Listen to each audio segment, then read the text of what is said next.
because they feel they so messed up, and then they project that onto the woman, right? The Mike Jones sort of situation. Yeah. Back then, y'all didn't want me. Now you want me. That's just kind of how it works. It's nothing against you personally. You used to not have money. Now you have money. You got gold, got better grills. Yep, that'll buy you some time, right? Because that's all the money really going to do is buy you some time. You know? I tell you this, one of the most terrifying things for me this year, my daughter started high school, ninth grade, and the first day I went and picked her up, and I says, hey, how was your day? She said, Dad, there were a couple of guys yelling at me and just like, yo, Mom, man, come here, I can't even like following me. Imagine when like, that day... and right away the thought was like, man, I want to go to the school the next day and knock one of these guys up the head. Fold them like a beach chair. Yeah, something like that. Nah, but for me, I was like, listen, you know, you got to be just aware of yourself and don't be disrespectful, but don't entertain any, you know, thing that you don't feel is comfortable. But to know that my daughter was just like as like a piece of meat. She was like, yo, they were screaming at her, yo, Ma, yo, come here. Why are you covering your ass with your shirt? You know? Yeah. I was like, wow, this is crazy. And it's hard to regulate teenage boys. Like I've said this about issues with sexuality, right? It's real hard because teenage boys from like 14 to like 21, 22. You're on fire right now. And your whole goal is to show what a man you are, right? And part of showing and don't even know what the fuck a man exactly. is. But the only thing you know about men is that men have sex with women, right? That's the only thing that guys know. That's why guys are always lying about girls they want us. God, oh man, I'll give it, because that's like a sign of virility, right? That's what that is. So when you get at that age with teenage boys and they don't know what they're doing, they got no game, and everybody's just that's how that goes. And it's like, how do you regulate it? Like, men have to have real hard talks with their teenage sons about what is or isn't, because once they get into that pack, now everybody's trying to impress each other. And that was in that street harassment video too, is when you get a group of dudes together, bad things happen when a bunch of dudes get together, man. You know, it's crazy, man, because, you know, I could handle myself. I remember I was down with my wife at the VMAs in Miami, and I think it was 05, 06.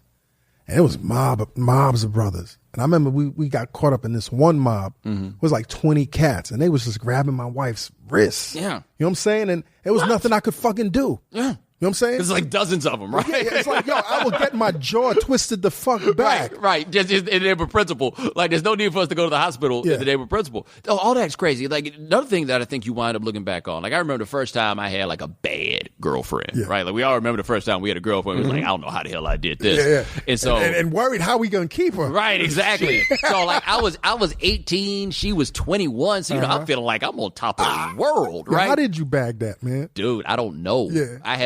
Here's how I think happened. I don't think she knew I was 18, right? Like, it was a whole range of things, but we were out because she lived in Huntsville, Alabama, and I driven over there, and we gone to the movies, and I'm walking with her.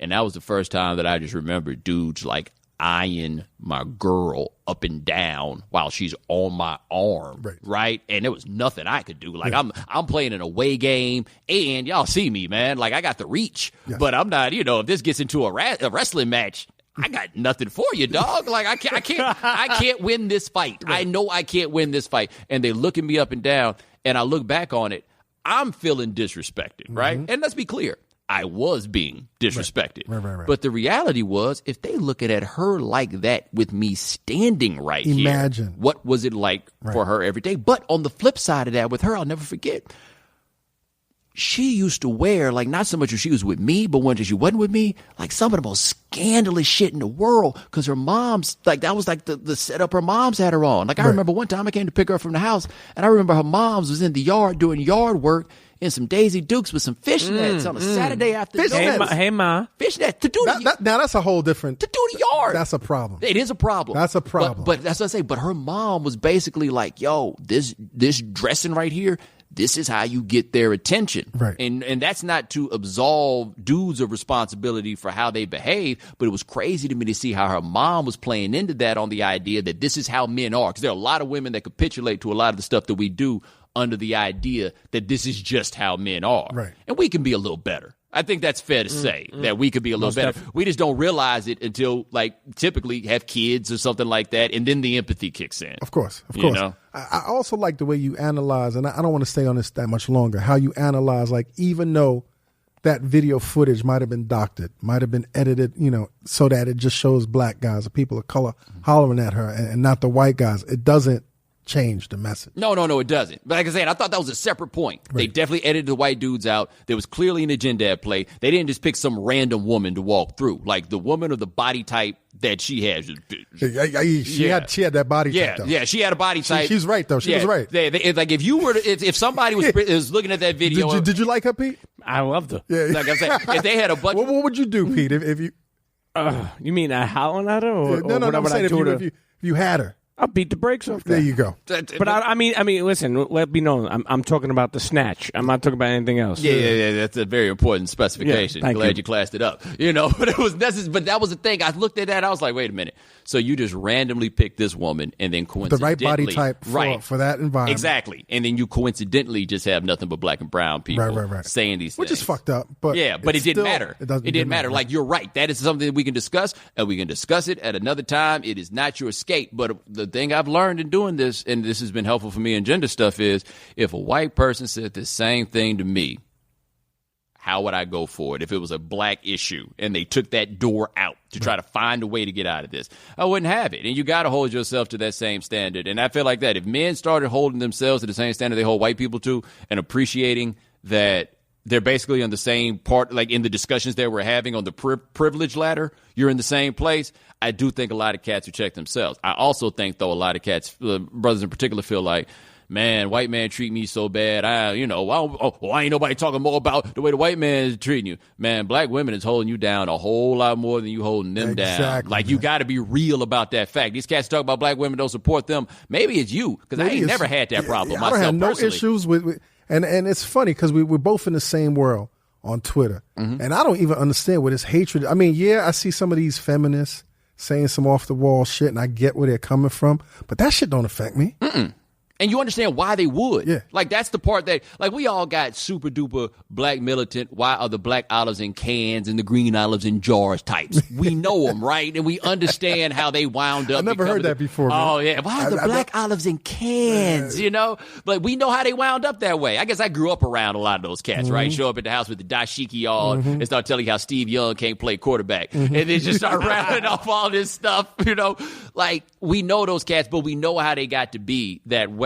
And with feminists, in a lot of way it goes there, but I do feel like a lot of these men feel emasculated by the world in general, and then they feel as though women are emasculating them, and that's a line that they're not willing to, that's where their tolerance for these things cuts off. So then now you feel like a man because of how you're dealing with women, which seems to be kind of counter to the entire definition of the whole concept, right? Yeah. But I do think a lot of people, that's not to make these dudes feel any better about it, but I do think that Killer Mike, I saw him say something about this, about his evolving views on women and how it changed when he had daughters. He said he had to realize a lot of the horrible things he felt about women were really about horrible things that he felt about himself, and that he felt down on himself. Therefore, a woman that could feel good about him must also have something wrong with her. Right? It was almost like, I don't know if he said this, but it seems that like the mentality of it is, if a woman's quality, why in the world was she taught to me? Yeah. So then by definition, any woman that hollers at you ain't shit is a problem. Right. I mean, you ain't gonna win that way. Like, you'll never be happy that way.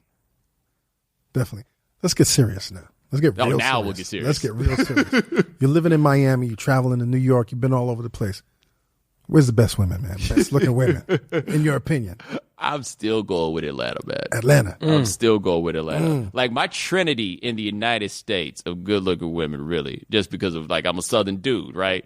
Atlanta, D.C.'s up there, too. But Atlanta, Houston, D.C. have been up there. Miami's in that same place. L.A. is its own thing. New York is very underrated. Very, very, very underrated. You think so? Mm-hmm. The reason New York's underrated, New York attracts good-looking women move to New York to try to do things, right? You want to be a model, come to New York. A whole lot of people out here that are now working regular jobs because the model thing didn't work out, right? LA's the same way. Miami is the same way. And Atlanta has become that, It attracts good-looking women. Miami's up there, though. See, Miami... You got to watch out, though, in Miami, because there's some bad pieces out there, and you might get a handful. Yeah, it's possible. I heard that's running rampant. Yeah. Tree trunk? Huh?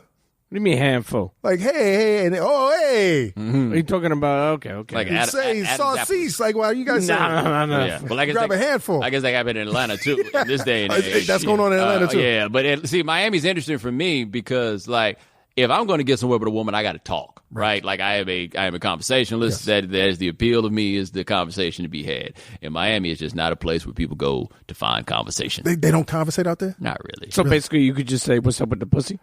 It might want to be more like, what restaurant can I take you to? And that's it. Yeah, what classy dude. I mean, but it's that kind of, it's people come to Miami to spend money. That's the difference. Like I said about LA. People go LA to make money. People come to Miami to spend money. Do you like that environment? Being the person that you are and dating and you being a single guy? Yeah, I mean, I could do it. It ain't the best for me, right? Like I can observe it and I can watch it and see what's going on with people. And you can be amused by it. Yeah, but if you're looking for a transaction, that ain't going so far with me. Like if it's really like that at this point, I got enough money to put people on planes if that's what it's got to be. Like so you flying them in, man? No, I said if that's what it's got to be. You cupcaking my hot club? If that's what it's got to be. If that's what it's got to be. Listen, Bomani's on TV now. Yeah. So you know what that means? That his pussy level has gone up. Is that the truth? Bomani, or you still like the quality of pussy you always liked? Well, that's what I was about to say. I do think here's the thing that people mix up about what TV does to you for meeting women, right? No matter who you are, there are women for whatever reason who will fuck with you, right? Mm-hmm. No matter who you happen to be, because women like my boy said, he said never do anything because women like it, because you know what women like? Anything. Like, it's totally random what it might be. They decide they like you and come up with reasons after the fact to, like, justify that, right? So it could be anything. So you get on television and then more people see you. So more people who probably would have liked you anyway now see you. Now, there's some cats that's going to get some run that they wouldn't have gotten otherwise because they're on television and now that gives them a level of, like, stature. But, dude, I'm on ESPN. You know who's watching ESPN? Y'all stinking asses. Like, a bunch of stinking ass dudes. Like, most of the women I meet who recognize me off television, it's the I watch this with my boyfriend sort of situation, right? So it's possible that television has changed things, but it wasn't so bad before. You know, like I was doing all right before that came around. Go with the gift of gab, man. Yeah, and hey, man, look, I'm 30-something years old with a couple of degrees. Yeah. You know, but Bomani, let's speak about that, man. Before we go to our break, man, you're a celebrity now. You are a celebrity. People say that, but I'm not really. But you're on television. I'm recognizable regularly, nationally, on a big network. You can make the argument, right? Do you ever feel like the need to get security or anything like that? No. It ain't that close. The people who would want to run up on me are people who won't run up on me. What do you mean by that? Well, if I was talking this kind of stuff about, say, rappers, for example, right. A rapper might run up on you. Yes. Mace is going to run up on you. Yeah, I say those things happen, right? Rappers run up on people.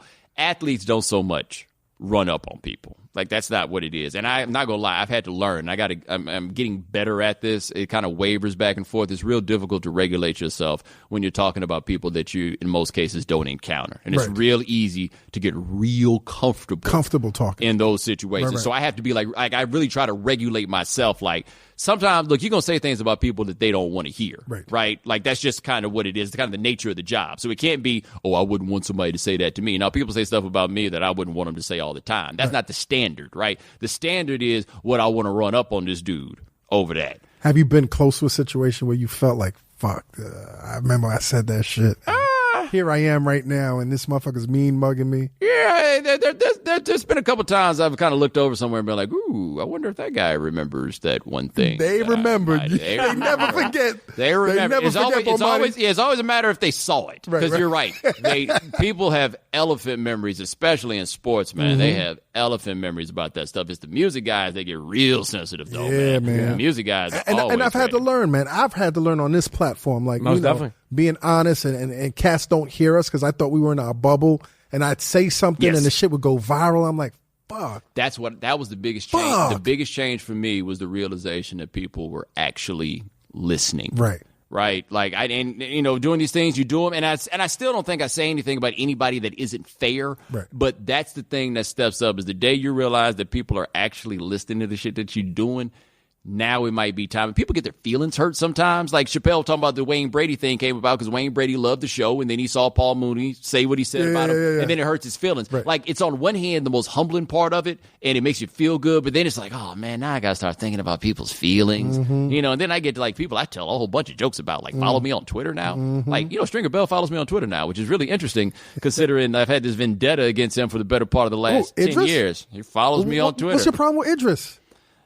I have a difficulty separating The Wire from like real life. Okay. And I feel so you didn't like Stringer. I feel Stringer Bell's representation of everything I despise in this world. Okay. Like a level of fraudulence and just see, it shouldn't be like that. But then I looked up and he was following me one day. It's just a show though, man. I know. You're right. That makes perfect sense.